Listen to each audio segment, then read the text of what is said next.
All right. Okay, we're live. I hope everybody is taking a chance to just breathe and reflect and think and learn. And it's been a crazy 2020, but it's good. I think there's a lot of good that can come from this. And um, all right, wait for some people to come on. So today we're going to talk about I've just been reading and listening and just seeing all sides and just letting it all absorb. And there's so many great things that have been said out there and so many inspiring things. And I just really want to come from a standpoint of hope. And I want to take three quotes that I had just come across over the last week and really share them with you. And so I'm really excited to talk through those. And it was tough. Like I have had a lot of quotes that have really inspired me and given me hope during this time when maybe a few of you aren't having a lot of hope. And I think there's a lot of good that can come from even when there's feels like there's a lot of bad happening in the world. There's this undercurrent of good that always comes through, and there's so much good things that can come from bad experiences. And I know that I always my husband or my brother had passed away on a plane ride. I remember we were going to break up when we were dating, and we got on a plane ride and got a call that my brother had passed away, and we ended up staying together. And there were several instances like that where, it was obviously a bad experience that my brother had passed away, but it was some good that came from it. There were many other things of good that came from that experience as well. And so I think it's always just good to remember that there will always be good things that come from that. So, all right. Jordan's on Instagram. Hi, Jordan. All right. So let's get started. So the first quote is something, I'm just going to say it. It's by Joel A. Barker. And the quote is, "Vision without action is merely a dream. Action without vision just passes the time. And vision without action can change the world." And you might say, well, what does this have to do with anything that's going on? Or like, why are we talking about just vision? And vision it's something that's actually been very much on my mind because I'm actually writing a book about vision and purpose and values and how it applies for entrepreneurship. But also I realize that those things are so important for us as individuals, for us as a world, for us, like, no matter what it is. It could be a product in your business, it could be your business as a whole, it could be you as individuals, it could be you as the world. Like, you need a vision for your life. And there's an argument that maybe we don't need vision and all this stuff anymore because the world's just changing too fast. Like, what's the point? But it actually is more important to have a vision as we go forward because the world is changing fast. And so I'm going to apply this now to kind of what's going on in the world. But for those that are just joining, I'm going to read it again. So the first quote is, "Vision without action is merely a dream. Action without vision just passes the time. And vision with action can change the world."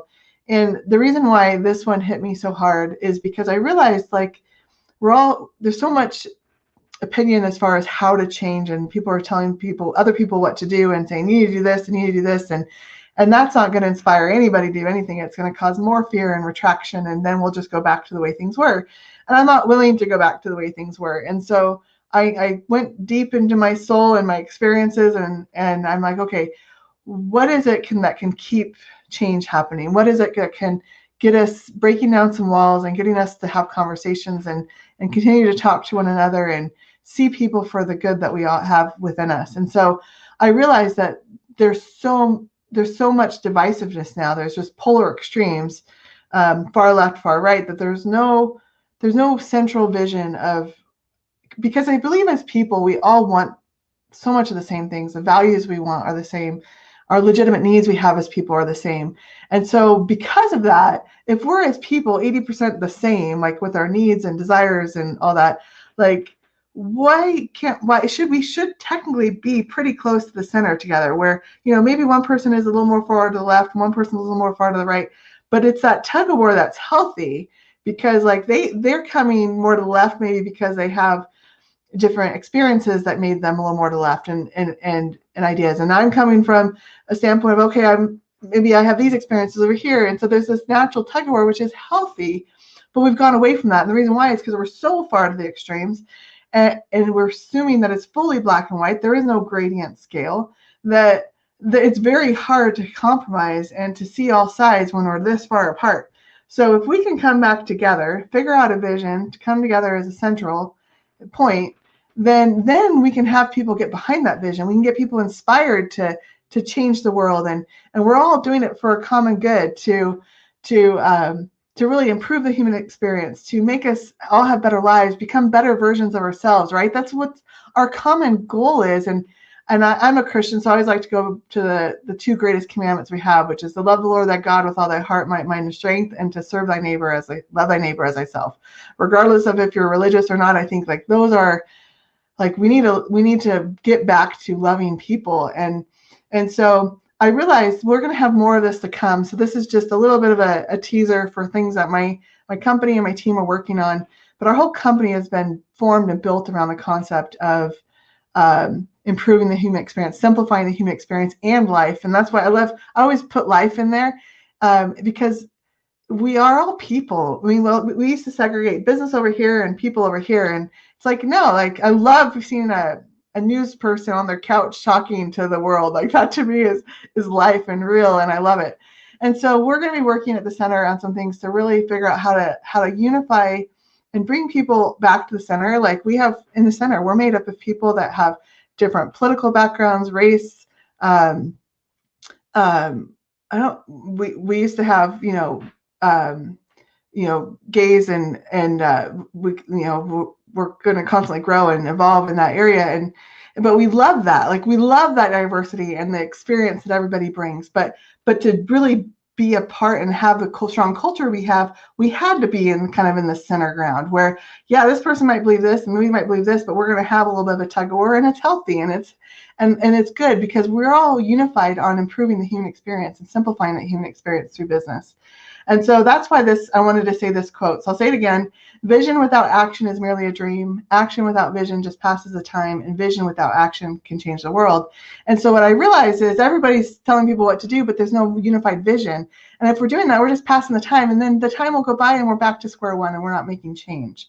And so, and then if we just have this vision, but we're not doing anything either, we're obviously just in dreamland. And so, yeah, we can visualize what the world might be like, but if we're not taking action, then what's the point as well?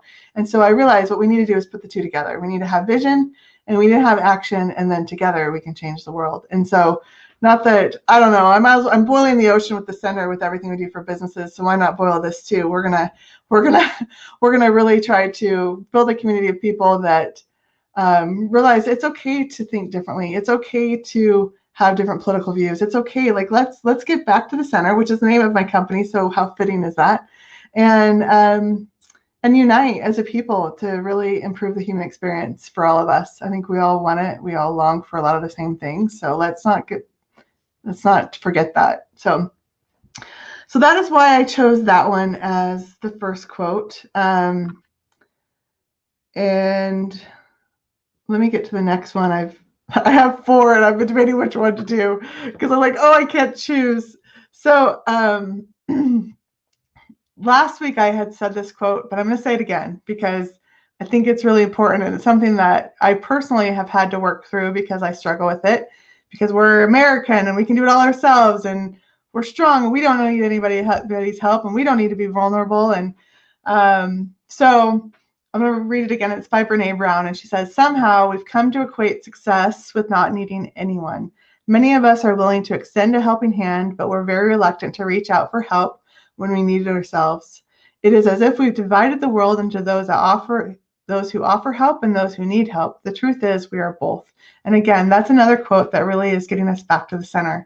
Not one extreme, all these people need to give to these people and all these people need to, it's not that. It's like we need to come to the center and we need to realize it's both. We need to give and take. And it's something that I've learned. I've said this story before in a live, and I want to say it again. So my old neighbor, I'm going to have to send him to these lives because I always give this example, but my old neighbor would come over, and if let's say we had just baked cookies, we're like, hey, we just baked some cookies. Do you want a cookie? He was like, yes, I would love a cookie. And he would come in the house and he would get a cookie and he was just loved it. He was like, and it felt so good to serve when somebody was so willing to receive.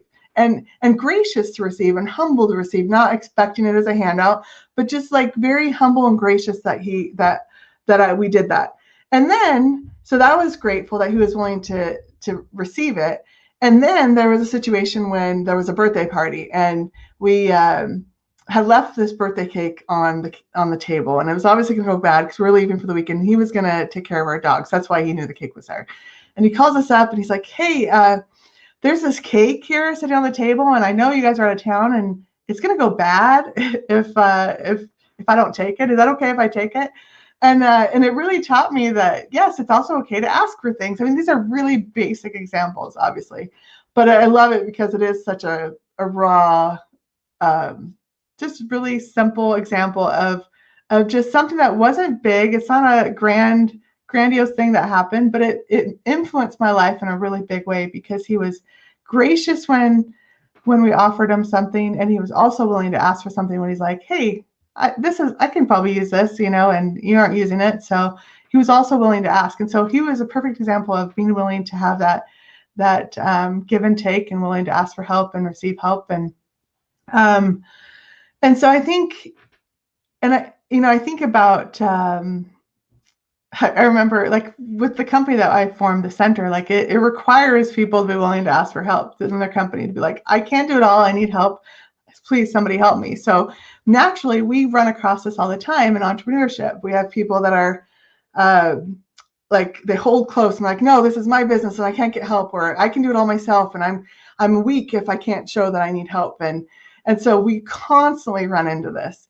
And so it's always been something I've thought of from a psychology perspective. I'm like, what is it that teaches people to let go? And I think about, like, where I'm from. I'm in Boise, Idaho, and it's very more libertarian, where it's like very extreme of like, we're independent and we can do it all ourselves, and which boils into the businesses that are formed where they don't want help, but then they're struggling and they're exhausted and they don't know what to do.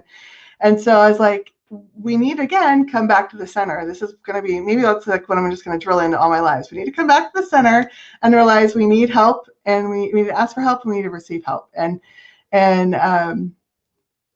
it's okay. It doesn't make us weak by doing that. And so one of the things we're going to be, we're putting together kind of the things that we want to do to continue to make change in the world and really improve the human experience that we're all about. And so we want to showcase different people's experiences that have really made them who they are, and that we can all learn from. So again, if we all learn from other people's examples and situations, right now, obviously, we want to give a lot of light to the Black community, and really understanding and empathizing with what they went through. And I just got off a call with Clayton. We had done a live last week, and I was talking to him just about some of my just life experiences, and I was trying to just navigate it all with what's been going on this last week. And he was really good at just helping me process all of that. And I realized, like, we all have these stories that define the way we think and that make up who we are. And we have to realize we're all imperfect, and we all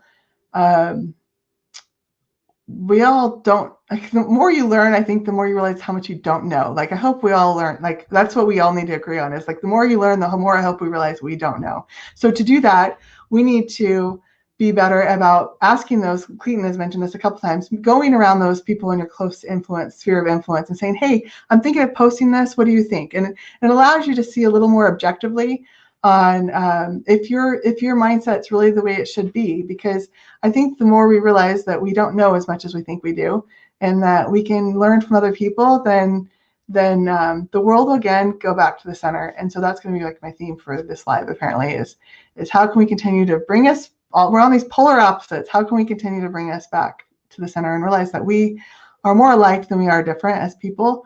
And it's okay if we're off a little bit. Like, the center is not just one line. It's going to be broad, but it's going to be more in the center. And you're going to be on other different sides of that line. And that is okay and healthy and natural. And I don't want everybody to be like me. And I want to learn from other people's experiences. And I know that the majority of people want that too. And it's healthy, and it makes us learn and grow as people. If we're ultimately supposed to become the best version of ourselves, the only way we can do that is by learning from other people. And so So I hope, I'm going to read that again. So Brene Brown, she says, somehow we've come to equate success with not needing anyone. Many of us are willing to extend a helping hand, but we're very reluctant to reach out for help when we need it ourselves. It's as if we've divided the world into those who offer help and those who need help. The truth is that we need both. And I hope with COVID and with what's going on right now, that we can really start to let our walls down and find places and communities that are safe and that you feel like you can go to people and talk with them. I think that we need that. Like, that is one of our legitimate needs, is that emotional connection. And we, even though we're so connected as a people through social, we are so disconnected.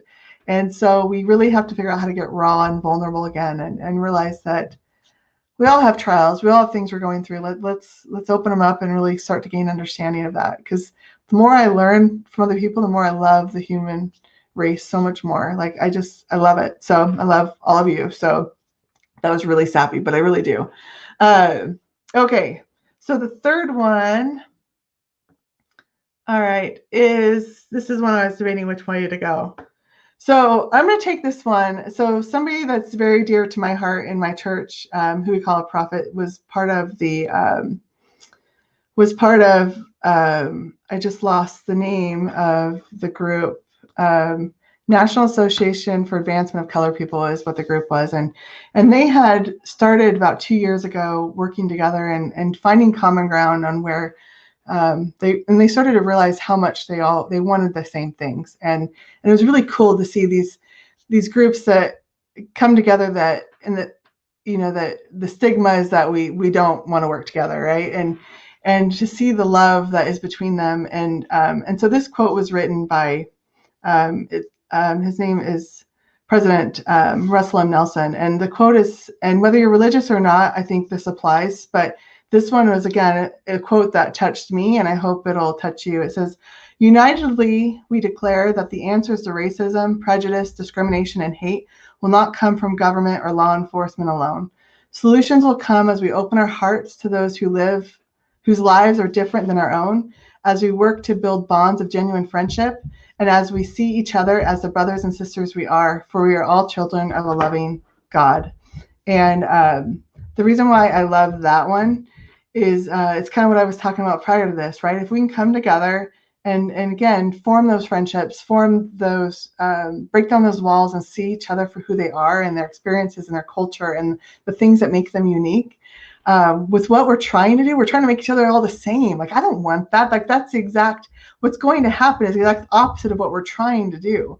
So let's figure out how to love each other and break those walls down and come together and come more in the center again. Like, we got so far extreme from each other. We are more alike than we are different. So let's bring it back.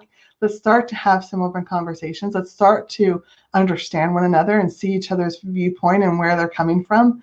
And that's really where change will happen. And I want to give you an example. So in this quote, it talks about, it's not going to come from government or law enforcement or, okay, let's say we want to change healthcare. And I never, ever thought I would start to talk about concepts like this at the center, but this week has got to like throw it all out. So here we go. So let's say we want to change healthcare. Like, I really believe entrepreneurship is the way to change the human experience and change good. Like, it's the grassroots way to change things at the government level. Like, sometimes I struggle getting into politics or even voting as much as I should because I'm like, I don't think it's going to make a difference. Like, they just do what they want anyways. Like, how am I going to do is going to make a difference? So I know that's not the right answer to have, but that's really where I've gotten to. And so I've really been like, okay, how can we make a difference at the grassroots level? Like, what can I help inspire other people and other businesses to do, which then will have that ripple effect and make change. And then if the majority of the groups are united, like, the government's got to listen to us, right? And so that's kind of why I'm like, can we just get back to the center, agree on these things, and then have our tug of war to figure out what needs to happen, and then go to the government and say, hey, this big group of people right here in the middle, we want this. And I think people are ready for that middle ground. I think people are ready for a new, I don't know, I predict a new party coming. We'll see if that happens. But I think people are ready for that. And And so an example, so in Boise, and there's also a place in Colorado, it's called Appleton Clinics. It's a new form of a doctor's office, and it's subscription based. No Medicaid, no Medicare, no health insurance. It's literally you pay a membership fee per month, and you get access to doctors. You can text your doctor. You can do a video call with the doctor if you're in another country or another state. So if you aren't in network, you can still actually talk to your doctor and learn what's going on. You get everything included. There's tons that's included in that subscription price. You can get stitches. You can get casts. You get like discounted MRIs and CAT scans at like $60 or something really, I don't know what the cost is. I know it's really low compared to like if you go to the ER, it's like $5,000 or at least $3,000 for a CAT scan. And so it's like, it's bringing it down to a level that we can all relate with, like, oh, you pay this fee and you get this stuff, and it makes people want to be healthier. It makes people want to do better. And it's like, oh, I know that they're not getting handouts for anything. And so I don't want to overuse this subscription. I'm a business owner and I know what goes into that. So I want to, but they're also gracious. They're like, hey, come back in a month and get tested again too. And so it's like this perfect give and take again, this perfect balance of we're there to serve them, they're there to serve us, and it makes the world go round and it makes things work. And I thought, man, I would love to support this business to get them more out of, they're just in Boise and Colorado. Let's get this model everywhere. Like, then that's going to change health insurance or the health world for sure, because it's going to completely, just like things are happening in the banking world and different stuff where the grassroots way is like completely knocking out what's been done for a century.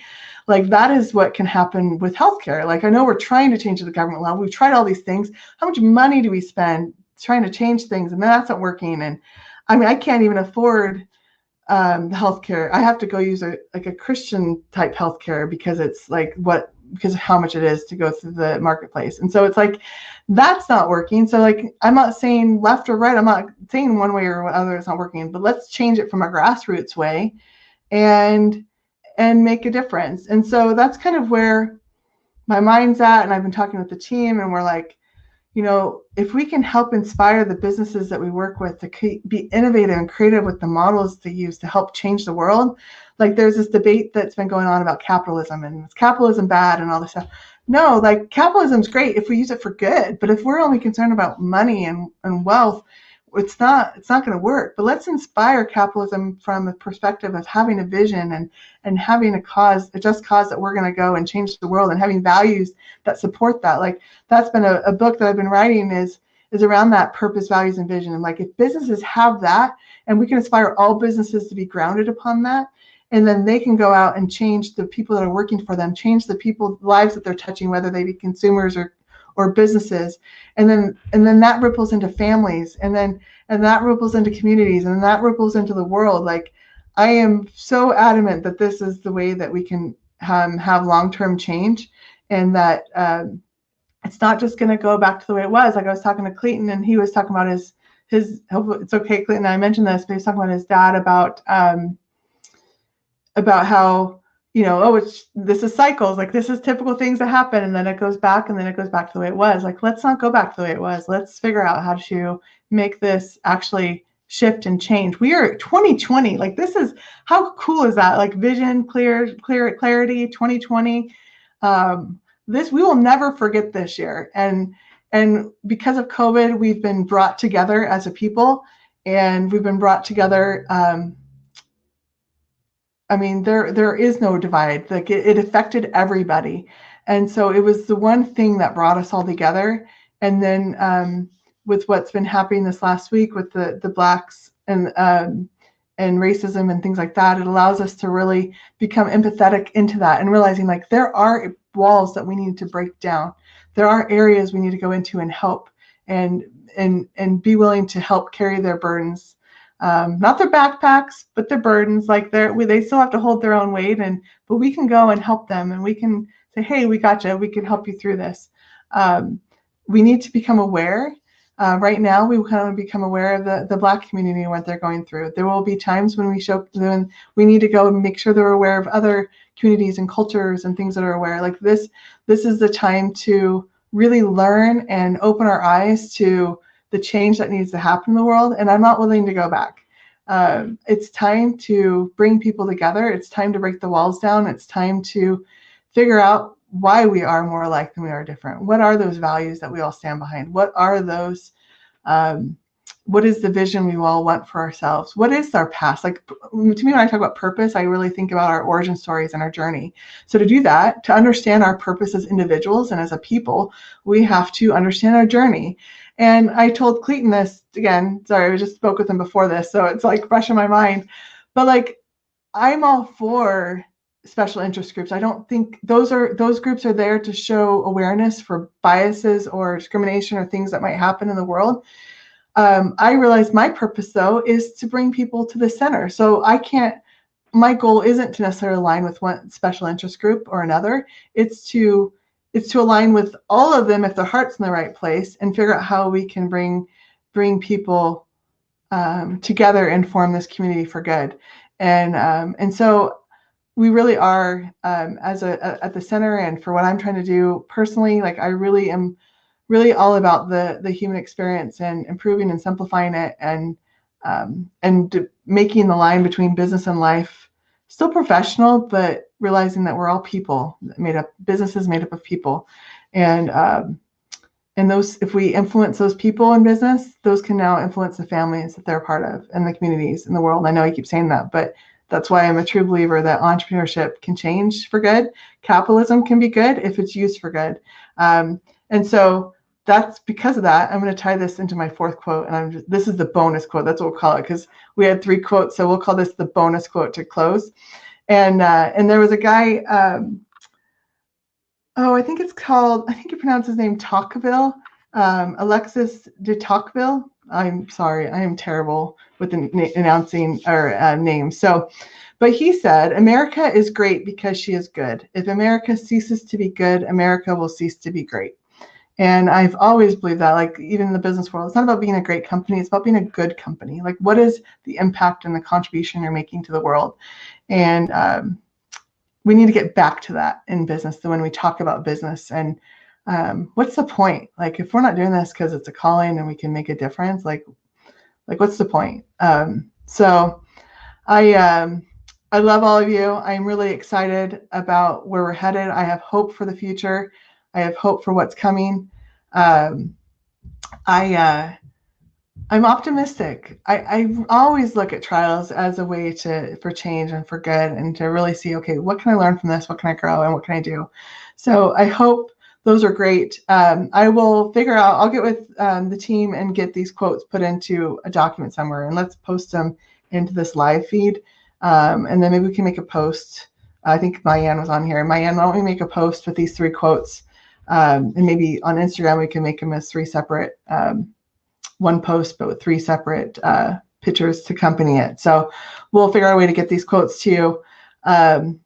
Actually, we'll put the bonus quote to the 4th one, because I want to tie that one in. So I hope this was good. I really wanted to just say, okay, what have I learned, and talk to you about some of my epiphany moments.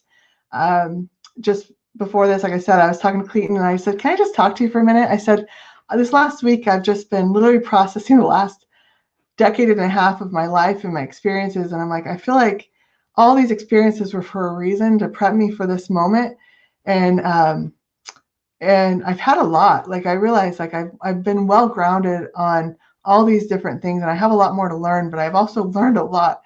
And I'm like, I just am trying to process it all. I'm like, how does this fit into our vision and what we're doing?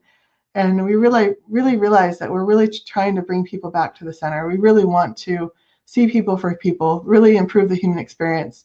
Go out and find people that need help and bring them in, and show them a way, and inspire them and help them feel encouraged that there is safe places out there. There are places where you can be yourself, be your unique self, right? We don't want to be the same. I love differences. Like, I do not want the same. And so I'm not willing to go down the road the world is wanting us to go down, because I don't want to be all one. I mean, all the same, I should say. I want to be united, but I don't want to be all the same. Let's celebrate diversity. Let's celebrate the differences we all have. And for that, I am grateful for all of you and the unique things that you all bring, and the unique perspectives you all give me. And I'm going to be relying on all of you to help me learn and grow and continue to get more empathetic and understand and have more understanding of what's going on in the world and what things we can do here at the center and as a community to change the world. So I boiled the ocean at the center and what we try to do for business, and it's working. So we're going to continue to boil the ocean and really try to bring people together to improve the human experience. So thanks again, everyone. And we're getting a cadence together. We're trying to figure out how we're going to really get your guys' voices heard on here as well. And so stay tuned. We're working hard to figure that all out. And love you guys all, and we'll see you soon.